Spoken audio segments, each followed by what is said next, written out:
Bonjour et bienvenue pour cette 327e édition de J'irai lire des comics chez vous, l'émission comics de référence qui vous présente toutes les meilleures sorties VF parues chez vos éditeurs préférés, qui proposent évidemment des comics partout en France et notamment sur originalcomics.fr, notre boutique en ligne, et dans notre boutique physique à Paris au 49 rue La Cépède qui vous attend tous les jours, même en décembre le dimanche, de 11h à 19h, tous les jours pour un Noël endiablé et pour un Noël de folie. Les éditeurs ont redoublé d'efforts pour nous proposer évidemment de nombreuses sorties. Il y a beaucoup de choses à vous montrer.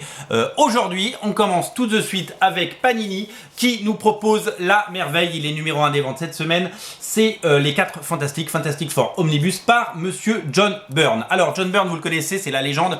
Il a travaillé avec Chris Claremont sur les X-Men et quand il a quitté les X-Men, il est resté chez Marvel et il a décidé de prendre en main les 4 Fantastiques. Les 4 Fantastiques avaient déjà des années et des années d'existence, une grosse dizaine d'années, plus que ça, quasiment 20, et John Byrne a pris le parti de dépoussiérer, moderniser et faire entrer durablement les 4 Fantastiques, la première famille Marvel, dans l'univers moderne, avec des histoires fortes, des histoires modernes, un dessin flamboyant et une imagination débordante. Ce sont les caractéristiques et c'est ce que John Byrne sait faire. Il a dessiné des dizaines et des dizaines d'épisodes des 4 Fantastiques avec son style incroyable.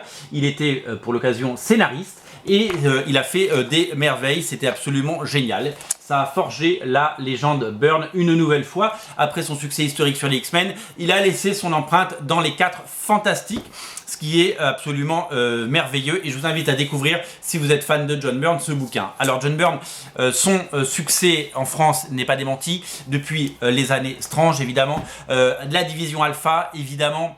Il a fait du Namor, souvenez-vous, son run sur Namor, les Vengeurs de la Côte Ouest dans Titan, bien entendu, et puis des X-Men, on l'a dit, dans Special Strange, c'était absolument historique. Aujourd'hui, c'est une occasion rêvée et unique de faire revivre le passé. C'est un trésor, et ça fait partie de ces comics incontournables, et une très grande partie des gens qui lisent des comics aujourd'hui, et qui ont notamment mon âge, même un petit peu plus vieux, je dirais, eh bien, sont super fans de John Byrne, et donc c'est pour faire plaisir aux fans, voilà. Vous allez vous régaler avec ce premier volume qui en appelle un second l'année prochaine, on l'espère. Déjà un succès sur originalcomics.fr, je vous l'ai dit, premier des ventes. Comme c'est les 60 ans des 4 Fantastiques, en ce moment, Panini vous offre ce floppy, ce gratuit, en version française et en couleur, avec une histoire inédite des 4 Fantastiques et une couverture superbe de Monsieur Pépé Larraz. En plus, c'est verni, c'est très joli.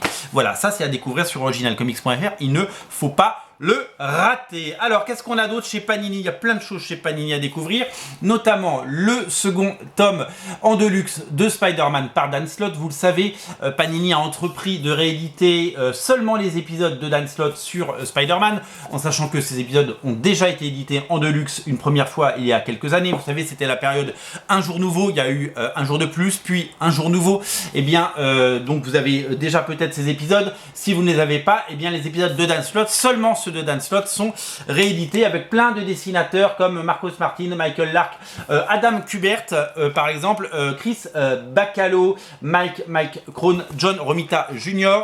Des épisodes absolument incontournable, avec une très bonne période pour Spider-Man, avec l'ambition de Panini de rééditer l'ensemble du run de Dan Slott en deluxe, ce qui va nous proposer des deluxe inédits, puisque la fin du run n'était jamais sortie en deluxe, et ça c'est quand même une formidable nouvelle, puisque ce qui veut dire qu'en 2022, nous aurons des deluxe inédits, et on sera là pour vous les présenter. Voilà, ça marche très fort cette collection, vous êtes très nombreux à la lire et à la découvrir, et c'est plutôt enthousiasmant, voilà.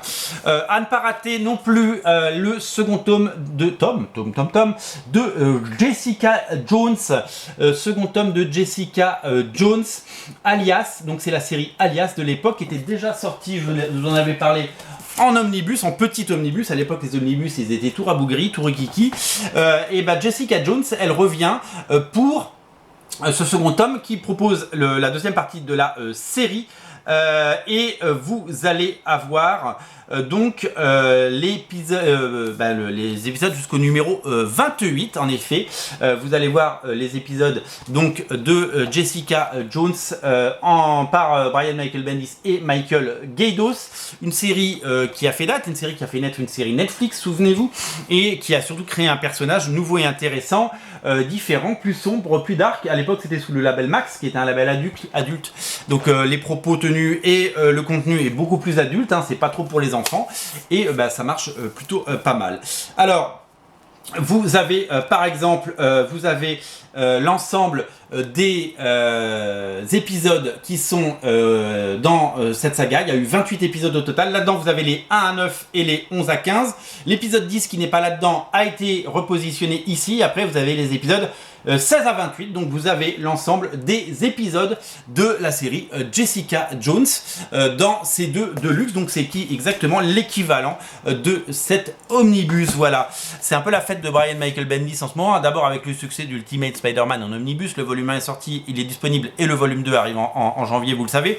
Et Daredevil également, on va reparler de Daredevil cette semaine, puisque sort le second tome dans les prochains jours de Daredevil par Brian Michael Bendis et Alex Maliv, le premier, avec cartonné sur originalcomics.fr. Les Éternels cartonnent au cinéma, hein, plus d'1 million d'entrées en France, 350 millions de dollars de recettes aux États-Unis. Alors on n'est plus du tout sur les chiffres d'avant le Covid, évidemment, au cinéma, mais ça reste quand même des très bons chiffres, surtout qu'on est dans une phase de renouveau, de reconquête, évidemment. Les Éternels, qui sont sortis en 100%, vous le savez, il y a maintenant quelques semaines.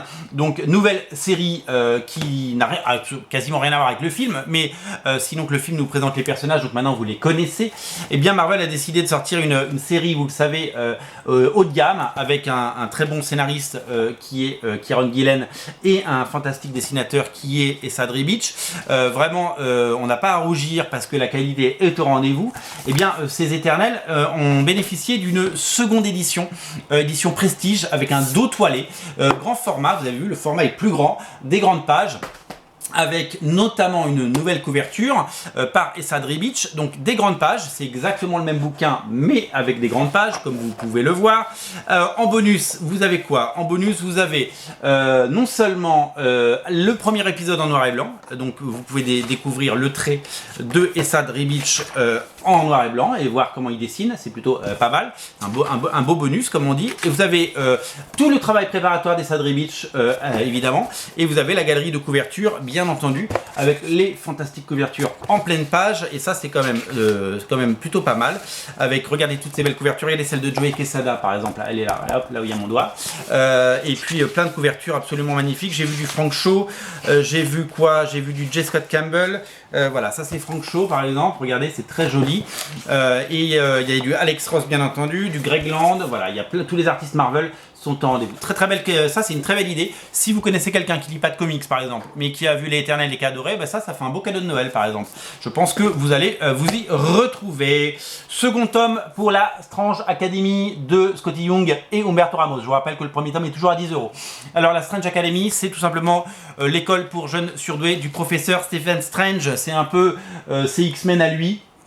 C'est un peu ses nouveaux mutants à lui, on pourrait dire, sa génération X, avec une nouvelle génération de sorciers qui va apprendre à côté des plus grands, hein, donc le Docteur Strange, mais aussi par exemple Magic des X-Men, et etc. etc. C'est dessiné remarquablement bien par Humberto Ramos, c'est frais, c'est fun, voilà, Humberto Ramos, il sait dessiner la jeunesse, il sait mettre en scène toute cette jeunesse incroyable. On l'a vu dans Out There, on l'a vu dans DV8, on l'a vu dans plein de séries qu'il a pu dessiner depuis toutes ces années. Les Champions chez Marvel, bien entendu.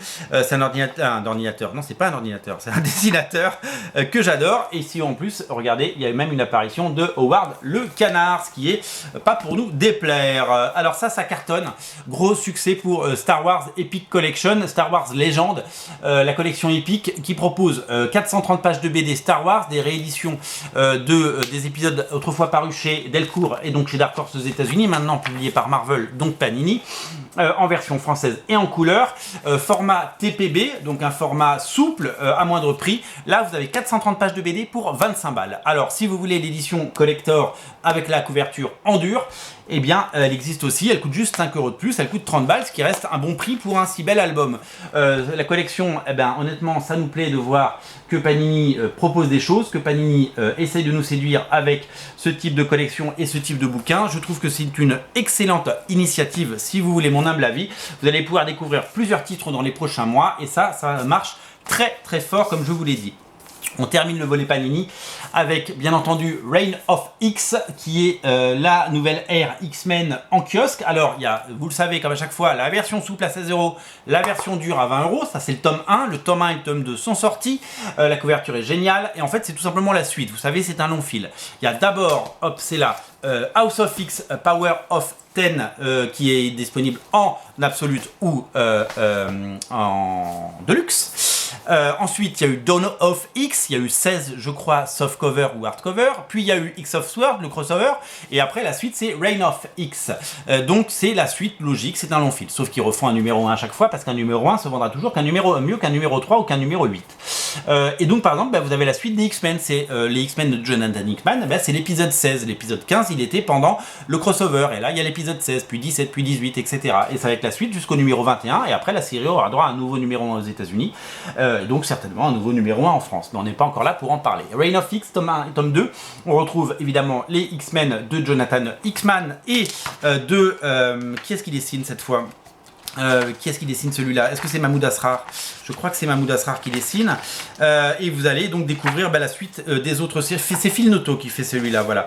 Phil Noto, et puis sinon il y a toutes les autres séries X-Men, comme X-Factor, Aliens, 7 et 8, etc. Donc c'est vraiment la suite des comics parus. Alors, on va faire un petit tour chez Urban avec deux sorties événements ce mois-ci, avec la SE8, la suite de Batman White Knight de Sean Murphy. Ça s'appelle Harley Quinn, c'est le troisième volet. Les deux premiers ont cartonné, c'est le Black Label, vous le savez, c'est l'univers, une sorte d'univers parallèle, une sorte d'univers dans lequel Sean Murphy fait ce qu'il veut, où il raconte les histoires qu'il veut, et que ce n'est pas dans la continuité du Batman Rebirth que vous lisez dans les pages de Batman Joker Wars ou de Batman Infinite qui arrive très bientôt. Donc vous allez pouvoir découvrir Harley Quinn, la suite des aventures de Batman White Knight, avec évidemment Harley Quinn en tête de gondole. La particularité, c'est qu'il y a une co-scénariste qui s'appelle Katana Collins et que le dessin est signé Matteo Scalera et que le travail est absolument tout bonnement magnifique. Alors si vous aimez ces bouquins et si vous aimez les éditions collector noir et blanc qui en découlent, sachez-le, il y a une version collector qui arrive début décembre et donc vous pouvez dès à présent la précommander. Voilà. Donc vous allez pouvoir retrouver l'ensemble de ces épisodes. Batman White Knight, Harley Quinn, c'est le troisième chapitre, le troisième volet de cette saga incontournable. Sean Murphy reviendra en 2022 pour dessiner le prochain chapitre et on est ravis. Autre événement à ne pas rater chez Urban, la suite directe de DCeased. Alors des suites, il y en avait déjà eu. Il y a eu DCeased qui est là, il y a eu DCeased Unkillable.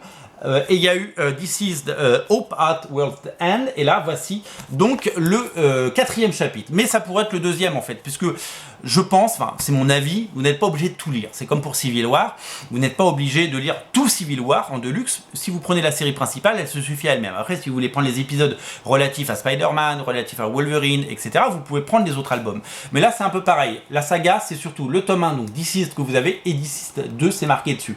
Après le reste c'est du plus, c'est du bonus évidemment. Ça se lit évidemment, ça ne se gâche pas, ça, on ne se prive pas de ces bouquins, mais si vous devez lire l'essentiel et faire des économies, je vous invite à craquer pour cette saga qui est toujours signée par les auteurs originaux, c'est-à-dire Tom Taylor au scénario et Monsieur Trevor Hairsine au dessin. Un trait élégant, soigné, c'est superbe, c'est magnifique, c'est très très beau et c'est absolument incontournable. Voilà, très très beaux artistes et très très beaux bouquins à découvrir. On va faire un petit tour du côté de chez Delcourt avec deux intégrales à ne rater sous aucun prétexte. La première, elle est signée Ed Brubaker. Ed Brubaker, vous le connaissez, Criminal, Fatal, évidemment, Pulp, sorti récemment, Un été cruel, sorti cet été, énormément de production avec son dessinateur fétiche, qui est, j'ai un trou de mémoire, Sean Phillips. Pourquoi j'ai eu un trou de mémoire, je ne sais pas, ça arrive. Et là c'est Steve Epting qui dessine. Steve Epting avec qui il avait travaillé sur Captain America et sur le Soldat de l'hiver. Et bien ensemble ils ont créé une saga dans laquelle on va découvrir un nouveau personnage qui s'appelle Velvet. Alors c'est une intégrale totale, hein. Il y a les 3 volumes précédemment parus chez Delcourt. Vous avez l'histoire complète, ça c'est un très très beau cadeau à faire à Noël également. Donc c'est une série dans laquelle on va découvrir le personnage de Velvet Templeton qui est une ancienne espionne, sorte de James Bond au féminin, sorte un petit peu de Black Widow si on veut, qui reprend du service et sort de son bureau le jour où elle est accusée à tort d'un meurtre qu'elle n'a pas commis. Elle va devoir évidemment nettoyer la réputation qui lui a été faite et elle va devoir évidemment survivre évidemment à plusieurs menaces et dans un monde assez violent. Voilà, c'est absolument remarquablement bien mené. C'est magnifiquement dessiné, c'est incroyablement bien, c'est très bien produit et je vous dis ça fait une super idée cadeau. Ça c'est vraiment un bouquin à offrir et à s'offrir pour les fêtes parce que typiquement là si vous avez quelqu'un autour de vous qui lit de la BD mais qui ne lit pas de comics parce que les comics c'est pour les débiles, bien vous pouvez lui offrir Velvet et il verra même pas que ça vient des États-Unis tellement on dirait une BD franco-belge de qualité, c'est même meilleur que beaucoup de BD franco-belges si vous voulez mon humble avis. Toujours chez Delcourt qui nous régale avec ses intégrales de qualité. Martha Washington, la série culte de Frank Miller et Dave Gibbons, Frank Miller Dark Knight évidemment, Daredevil Born Again, Sin City et Dave Gibbons Watchmen quand même, excusez du peu, et Kingsman. Et bien ensemble depuis les années 80 même 90 jusqu'au début des années 2000, pendant 20 ans ils ont raconté le destin d'une sorte de Captain America au féminin, afro-américaine, qui se bat contre une administration et une Amérique à la dérive, une Amérique de Donald Trump avant Donald Trump, une Amérique empreinte évidemment d'un passé, des années Bush et des années Reagan, une série cultissime, radicale comme beaucoup de choses de Frank Miller, sans concession, un Frank Miller qui maîtrisait son sujet, un Frank Miller inspiré, et une série cultissime rééditée pour la première fois dans une intégrale totale, 600 pages de bande dessinée, c'est cultissime et c'est absolument incontournable. Petit tour chez 404 Comics qui nous a régalé toute l'année avec des séries comme Big Girls ou Jonah, la nouvelle bombe d'horreur, puisque les comics d'horreur sont très à la mode. Vous avez peut-être lu les comics de Joe Hill et Basket Full of Heads, Lock and Key, peut-être que vous lisez les BD de James Tynion The Force qui fait Something is Killing the Children, qui ressort d'ailleurs en version française. Et bien Automnal, c'est tout simplement le nouveau récit d'horreur absolument génial qui est lui donc qui paraît chez nos amis de 404 éditions, qui fait, je vous l'ai dit, un travail absolument incroyable et absolument génial. Le dessin est somptueux, l'ambiance est parfaite, un comics parfait pour cette saison, l'automne, et qui sort à point nommé. Ça, tous les gens qui l'ont lu l'ont adoré, c'est à découvrir d'urgence. On se dépêche parce que l'heure passe. Matrix Comics revient chez Huguin et Mumin en intégrale. C'était déjà sorti chez Fusion il y a bien longtemps, à l'occasion de la sortie du 4e film au cinéma. Matrix Comics va nous et vous régaler. Vous allez retrouver les plus grands auteurs, Neil Gaiman en tête, Dave Gibbons, on vient d'en parler, mais aussi des gens comme Tim Sale, des gens comme Bill Sienkiewicz, des gens comme Jeff Darrow, des auteurs comme... il y a qui d'autre, Tommy Lee Edwards, plein d'auteurs absolument géniaux qui racontent des histoires courtes sur l'univers de Matrix. C'est un complément parfait si vous aimez Matrix, les 3 films, la trilogie, et que vous avez aimé Animatrix, la série animée, eh bien vous allez adorer ça. C'est disponible en VF, en couleur et en intégrale sur originalcomics.fr. C'est édité par Huguin et Mumin. Toujours à propos de Jeff Darrow, ne ratez pas la réédition somptueuse de Hardboiled. Hardboiled, c'est tout simplement la série culte de Frank Miller, toujours lui et Jeff Darrow. Ils ont bossé ensemble sur un comics absolument incroyable. Quand j'ai redécouvert ça avec les nouvelles couleurs et la nouvelle traduction, eh bien j'ai adoré. C'est tout simplement incroyable. Chaque paille, non, il n'y a pas de paille. Les pailles sont interdites, vous le savez. Chaque page fourmille de détails. Je me demande combien d'heures Jeff Darrow a passé sur chaque page. C'est absolument fabuleux. Si vous avez aimé son Shaolin Cowboy, je vous invite à redécouvrir son Hardboiled. C'est culte et ça sort en VF et en couleur et en intégrale chez Futuropolis. C'est absolument incontournable. On termine, les amis, avec un trésor de la bande dessinée, Ben-Hur. de Jean-Yves Mitton, Epsilon, Jean-Yves Mitton Micros, Jean-Yves Mitton Chronos. Eh bien, il revient avec Bénur. C'est déjà sorti chez Delcourt en 4 tomes il y a plus de 10 ans et ça ressort en intégrale couleur et en série limitée parce qu'il n'y en a que 500 en version française et en album cartonné chez Original Watts. Ça, c'est à ne rater sous aucun prétexte. Bénur de Jean-Yves Mitton, c'est une pure merveille. C'est vraiment une adaptation absolument géniale et graphiquement parfaite. Le maître Jean-Yves Mitton, le John Byrne français, nous régale avec ce récit. C'est à ne rater sous aucun prétexte. La particularité aussi, c'est que quand vous l'achetez, vous avez droit à un tiré à part qui est là, en couleur, et qui est donc vendu et offert avec. Voilà, c'est disponible évidemment sur originalcomics.fr. Voilà pour les sorties pour cette nouvelle émission. Tous ces comics sont disponibles sur originalcomics.fr dans le lien dans le descriptif de la vidéo. Tous ces comics sont disponibles en boutique à Paris au 49 rue La Cépède. On est ouvert tous les jours au mois de décembre de 11h à 19h évidemment. Passez nous voir en boutique, c'est important de soutenir vos commerces indépendants pendant cette période cruciale de Noël. On vous attend tous les jours en boutique, de plus en plus nombreux. Soyez au rendez-vous. Salut!